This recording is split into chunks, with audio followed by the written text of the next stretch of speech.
என் இனிய உலகத்தமிழ் மக்களே, தாய்மார்களே, பெரியோர்களே, சிறார்களே, என் அருமைச்சீடர்களே, யோக நண்பர்களே, யோக விரும்பிகளே, உங்கள் அனைவருக்கும் என் இனிய காலை வணக்கம். கலைஞர் தொலைக்காட்சி நிகழ்ச்சியில் நலமுடன் வாழ என்னும் பிரிவில் யோகாசனத்திற்கு அதிக முக்கியத்துவம் தரப்பட்டிருக்கின்றது. ஏன் அதிகாலை வேளையில் தரப்பட்டிருக்கின்றது? அதிகாலை வேளையில் ஒரு 10 நிமிடம் இந்த ஆசனங்களை செய்துவிட்டால் நாம் அன்று முழுவதும் நாம் செய்யக்கூடிய காரியங்களில் வெற்றி பெறலாம். சோம்பேறித்தனம் என்பதே வராது. சுறுசுறுப்புத்தான் நமக்கு இருக்கும். நமக்கே ஒரு மன திருப்தி ஏற்படும். செய்யும் தொழில் எதுவாக இருந்தாலும் முழுமையாக செய்ய முடியும். எத்தனையோ எளிமையான ஆசனங்கள் இருக்கின்றன. பாருங்கள், இந்த சிறு குழந்தைகள் நமது அரங்கிற்கு வந்திருக்கின்றது. ரிட்விகா 8 வயது, வருண்குமார் 4 வயது. இவர்கள் உசட்டாசனையும் ராஜகபோடாசனத்தையும் செய்ய போகிறார்கள். நீங்கள் பார்க்க வேண்டும். இவைகளெல்லாம் சின்ன சின்ன ஆசனங்கள், யாவரும் செய்யக்கூடிய ஆசனங்கள். என் அருமை குழந்தைகளே, நீங்கள் பத்மாசனத்தை கலைத்துவிட்டு ராஜகோபாடாசனத்தையும் உசட்டாசனத்தையும் செய்யுங்கள்.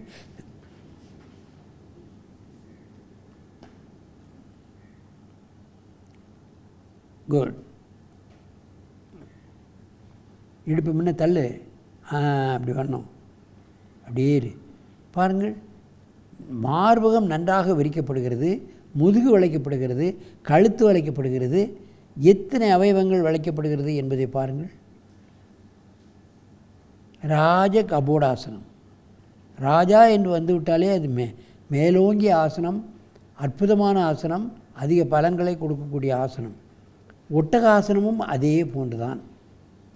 மெதுவாக இந்த ஆசனத்தை கலையுங்கள். அப்படியே உட்காரு. தொடையில் கை வச்சு மூச்சுடு. மண்டி போட்டே உட்கார்றா. இவ உட்காந்துருக்க மாதிரியே உட்காரு. மண்டி போட்டு உட்காரு. தொடையில் கை வச்சு நிமிர்ந்து உட்காரு. மூச்சுடு. மீண்டும் ஒரு முறை இந்த ஆசனத்தை செய்யுங்கள். நீ கபடாசனத்தை செய்ய, நீ உசட்டாசனம் பண்ணு.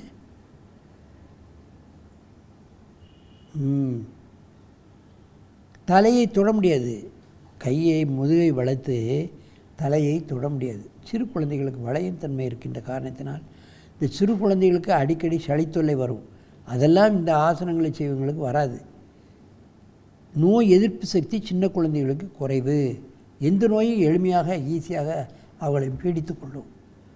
இந்த ஆசனங்களை அவர்கள் காலையிலும் மாலையிலும் ஒரு 4-5 தடவை போட்டால் அவங்களுக்கு ஏற்படக்கூடிய சளித்தொல்லை, அதிகமாக காய்ச்சல், மண்டையடி, வயிற்று வலி, இது மாதிரி சின்ன சின்ன நோய்களெல்லாம் மாணவர்களுக்கு, சின்ன குழந்தைகளுக்கு வராது. இவளை ஆஸ்பத்திரிக்கு தூக்கிட்டு போகணும், நம்ம லீவ் போடணும், தூக்கிட்டு போகணும், வரணும். இதெல்லாம் பெரிய பிரச்சனை.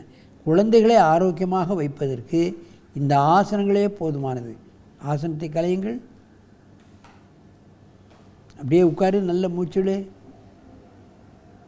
நல்ல மூச்சுடு. தொடையில் கை வச்சு இப்போது ஒருவருக்கொருவர் நேராக பார்த்து கொண்டு இந்த ஆசனத்தை செய்ய வேண்டும். அப்படி உட்காரு. நேர திரும்ப. நல்ல திரும்ப. நீ ராஜகபோடாசனம் போடு. குதிங்காலில் கை வை. காலை அகலமாக வச்சுக்கோ. இடுப்பு முன்ன தள்ளு. 2 குழந்தைகளையும் 2 ஆசனங்களையும் அற்புதமாக செய்யுது. ராஜகோபாடாசனம், உசட்டாசனம். 2 நுரையீரல், இருதயம் சம்பந்தப்பட்ட பிரச்சனைகளை முழுமையாக நீக்கக்கூடியது. சளித்தொல்லை, காய்ச்சல். சளி அதிகமாகிட்டுனா காய்ச்சல் தானாக வந்துடும். ஒன்றுக்கொன்று இணைப்பு உள்ளது. இதெல்லாம் சின்ன குழந்தைகளுக்கு அடிக்கடி வரக்கூடியது. ஆஸ்பத்திரிக்கு அவர்களுக்காகவே நமது வருமானத்தில் பெருந்தொகுதியே சின்ன குழந்தைகளுக்கு நாம் ஆஸ்பத்திரி செலவு போய் காத்திருக்கணும், திரும்ப திரும்ப போகணும்.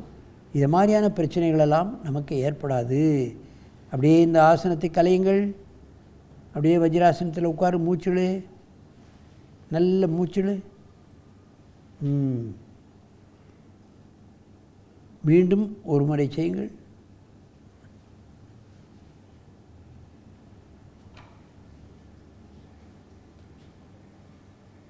நல்ல மூச்சுடு. நல்ல மூச்சுடு.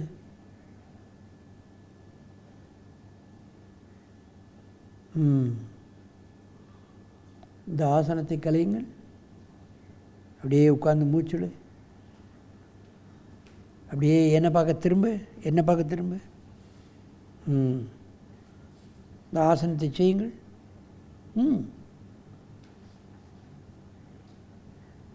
பின்பக்கமாக செய்கிறார்கள் பாருங்கள். கை எப்படி வைக்கப்பட்டிருக்கிறது, கால் எப்படி தலையில் வைக்கப்பட்டிருக்கிறது. நீங்கள் பாருங்கள், செய்ய முடியாது, வயதானவர்களால் செய்ய முடியாது. ஆனால் எந்த வயதிலும் செய்யலாம். தொடர்ந்து பயிற்சி பெற்று பண்ணலாம். ஆனால் இந்த ஆசனத்திற்கு நீங்கள் முயற்சி எடுத்தாலே ஆசனத்தினுடைய முழு பலனும் கிடைத்துவிடும். எங்கே இது மாதிரி வளைய முடியும் என்று நீங்கள் பண்ண தேவையில்லை. பத்மாசனம் போட்டு கூட இடுப்பை தூக்கி இந்த ஆசனத்தை செய்யலாம். இந்த ஆசனத்தை கலையுங்கள். அப்படியே நேரே திரும்பி உட்காருங்க. பத்மாசனம் போட்டு உட்காரு. பத்மாசனம் போடு.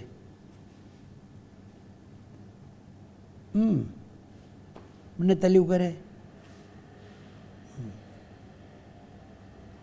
இதே நிலையில் இருந்து கொண்டு கையை பின்னால் வைத்து கூட அந்த ஆசனங்களை நாம் செய்யலாம். நல்ல பலன் கிடைக்கும்.